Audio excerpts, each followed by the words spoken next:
এজন্য যার আছে বেশি ও চায় বেশি, এই ডিমান্ডটা একটু কমাতে হবে, আল্লাহর কাছে শুকরিয়া করতে হবে। অর্থের প্রয়োজন আছে, কিন্তু এটার হৃদয়ে স্থান দেওয়া যাবে না। এটা হাতে আসবে আবার চলে যাবে, ঠিক কিনা? হৃদয়ে স্থান থাকবে কার? যাদের হৃদয়ে আছে আল্লাহর ভয়, তারা কবু পথ ভুলে যায় না। আল্লাহর প্রেম ছাড়া এই দুনিয়া কারো কাছে কোনো কিছু চায় না, ঠিক কিনা? মুমিনের হৃদয়ে দরদ ভালোবাসা থাকবে একজনের জন্য। চিল্লায় বলেন তো তিনি কে? এজন্য আমরা যেন শুকরিয়া করি, আমরা যেন অভিযোগ না করি। দেখেন, আমরা যদি জিজ্ঞেস করি ভাই আপনি কি চান, কি লাগবে আপনার, কার কি লাগবে, একজন বলবে আমি এটা চাই, আমার এটা নাই, আমি ওইটা চাই, ওইটা চাই, কত কিছু লাগবে আমাদের। কিন্তু ঠিক এই মুহূর্তে যে লোকটা হসপিটালের বেডে শুয়ে আছে, ক্যান্সারে আক্রান্ত, ক্যান্সার যার নেই কোনো অ্যান্সার, ওরে যদি জিজ্ঞেস করেন ও বলবে আমার কিচ্ছু লাগবে না, আমি শুধু বাঁচতে চাই। ও কি চায়? আর আমরা অনেক কিছু চাই। এজন্য আমরা শুকরিয়া করব বেশি বেশি। শুকরিয়া করলে বাড়িয়ে দেয় কে? বিশ্বনবী দোয়া করতেন, আল্লাহুম্মা জাআলনি সাবুরা ওয়া জাআলনি শাকুরা ওয়া জাআলনি ফি আইনি সাগীরা ওয়া ফি আ'য়ুনিন নাসি কাবীরা। আল্লাহ আপনি আমারে ধৈর্যশীল বানান, আপনি আমারে শুকরগুজার বান্দা বানান। আল্লাহ আমার চোখে আপনি আমারে ছোট বানান, গোটা বিশ্বের মানুষের চোখে আপনি আমারে বড় বানান। সবাই পড়ি আমিন। এজন্য সবসময় প্রশংসা করব কার? কম কম না বেশি বেশি? সবসময় শুকরিয়া করতে রাজি আছি তো? আল্লাহ সব সময় যেন আমরা তোমার শুকরিয়া করতে পারি, তুমি তৌফিক দাও। অনেকের অনেক দুঃখ, অভিযোগ, আল্লাহ আমারে এটা দিল না, ওইটা দিল না, আমার পাশে সে বড় হয়ে গেল, ও চাকরি পেয়ে গেল, ও ব্যবসায় উন্নতি করলো, ও ভিসা পাইলো, আমি পাইলাম না। আফসোস, ও আফসোস করতে করতে মরবে, ঠিক কি না? আর প্রশংসা যে করবে তাকে নেয়ামতের বাড়ি ধারা আরো বাড়িয়ে দিবে কে? এজন্য আফসোস করবো না, প্রশংসা করব, অভিযোগ করবো না, শুকরিয়া করব। আল্লাহ অনেক দিয়েছে, ঠিক কি না? আপনারা শেখ সাদি রাহিমাহুল্লাহর নাম শুনে থাকবেন। বালাগাল উলা বিকামালিহি কাশাফাত দুজা বিজামালিহি, এই কবিতা লিখে উনি বিখ্যাত হয়েছিলেন। উনি পার্সিয়ান পোয়েট, ইরানি একজন কবি। তো ওনার একবার আর্থিক সমস্যা যাচ্ছিল, দৈন্যতা যাচ্ছিল, টাকা পয়সা ছিল না, ফলে ওনার পায়ে দেওয়ার মতো জুতা ছিল না। তো খুব আফসোস করতেছে, হায়রে আমি এত বড় কবি, আমার পায়ে দেওয়ার মতো জুতা নাই। আফসোস করে ঘর থেকে বের হলেন, দেখলেন এক ভিক্ষুক ভিক্ষা করছে, ওর পাই নাই। কি নাই? আর কবি সাহেবের কি নাই? ওনার জুতা নাই, এজন্য দুঃখ। বের হয়ে দেখে সাইল ভিক্ষুক, ওর পা নাই। এবার উনি সেজদায় পড়ে আল্লাহর ডেকে বলে, আল্লাহ শুকর আলহামদুলিল্লাহ, অনেক ভালো আছি। শুকর আলহামদুলিল্লাহ, বেশ ভালো আছি, অনেক সুখে আছে। এজন্য সুখ হচ্ছে আলহামদুলিল্লাহর ভিতরে। সুখ আছে কিসের ভিতরে? যে কোনো পরিস্থিতিতে আমরা থাকি না কেন, বিপদে আপদে, সকালে বিকালে, শীতকালে গ্রীষ্মকালে, আমরা কি পড়ব? আলহামদুলিল্লাহ পড়ব। এর কারণ চাহিদার কোনো শেষ নাই। যার আছে যত বেশি, সে চায় তত বেশি। দেখবেন যার সাইকেল আছে ও হোন্ডা চায়, চায় না? আরো নিজ থেকে যদি বলি, যার পা নাই ও চায় আল্লাহ আমার যদি দুইটা পা থাকতো।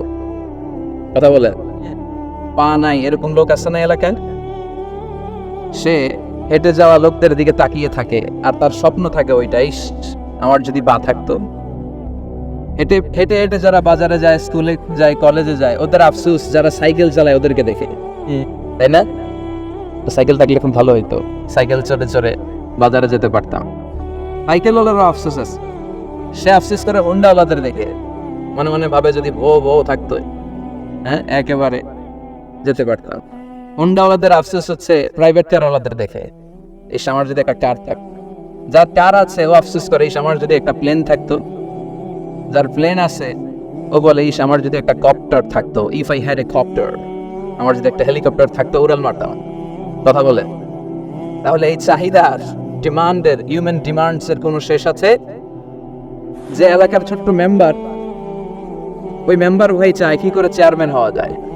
কথা বলে, যিনি চেয়ারম্যান হয়ে গেলেন উনি এবার ভাবে কি করে MP, member of the parliament হওয়া যায়, তাই না? আচ্ছা, এমপি যিনি হয়ে গেলেন উনি আরেকটু উপরে যেতে চায়, ভাবে যদি একটু যদি যাইতে পারি, একটা মন্ত্রণালয় যদি পাইতাম, হ্যাঁ মিনিস্ট্রি যদি একটা পেতাম, ততই না ভালো হতো।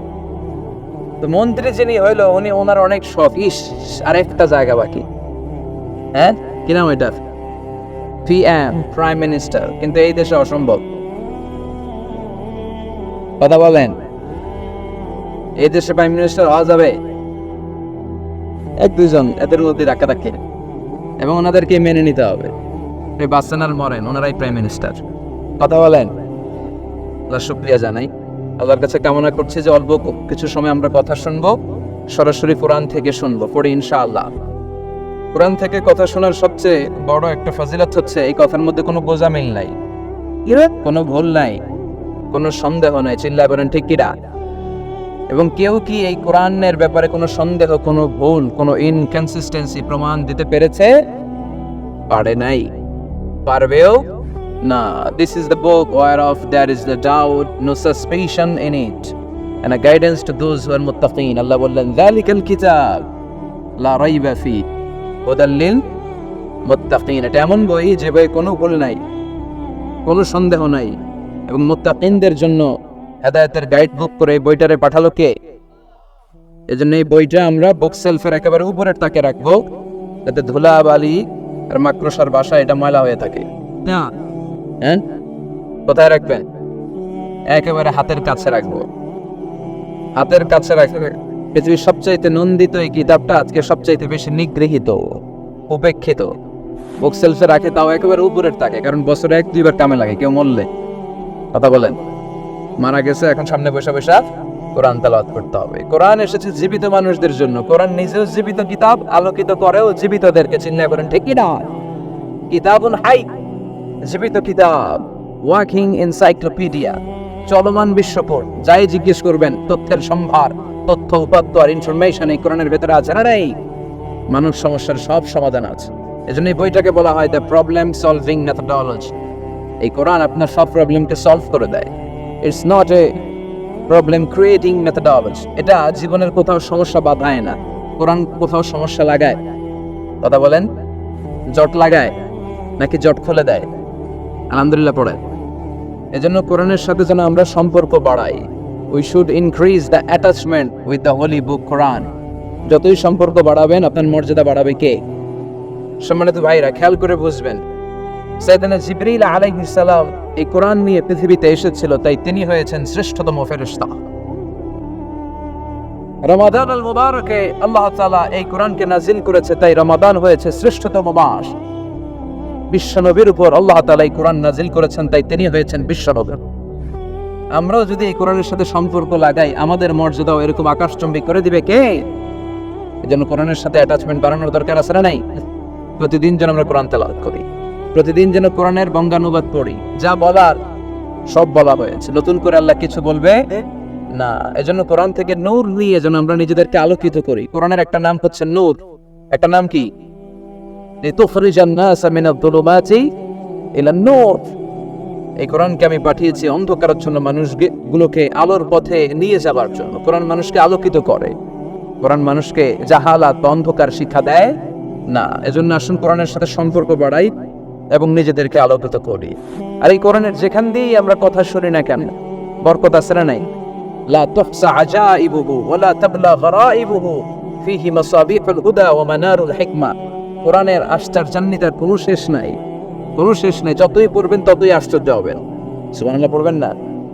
ওয়া লা তাবলা গরাইবুহু, এটা কখনো পুরাতন হবে না, জীর্ণ শীর্ণ হবে না। সূরা ফাতিহা যারা আমরা পড়েছি লক্ষ লক্ষ বার, যাদের বয়স 50 কিংবা 60, কত লক্ষ বার সূরা ফাতিহা পড়েছি, কোনো হিসাব আছে? তারপরেও কোনোদিন কি মনে হয়েছে যে সূরা ফাতিহাটা পুরান লাগে? 60 বছর ধরে সূরা ফাতিহা দিয়ে শুরু করছি নামাজ, কালকে থেকে কোন পাল্লা দিয়ে শুরু করবে? এরকম কেউ বলে? কোরআন পুরান লাগে?